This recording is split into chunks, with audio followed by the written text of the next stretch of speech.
Sa mga idol, di ba, nag-ingon mo itong katunay mga content creator diha. Shout out sa inyong tanan.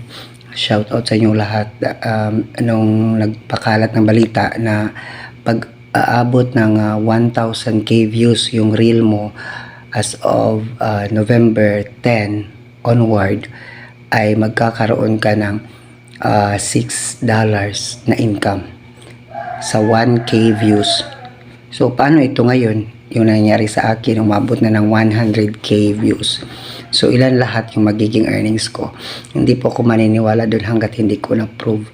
Kasi may real video ako na just this ilang araw ko lang na-upload is umabot na siya ngayon ng ilang araw umabot na siya ng 100k views. No? So, maniniwala ako kapag nag-reflect siya sa earnings ko sa reels. Dahil yun ang mga akala nila na may new update daw yung real revenue, mga earnings natin doon sa lahat ng mga na-monetize sa reels or sa Facebook.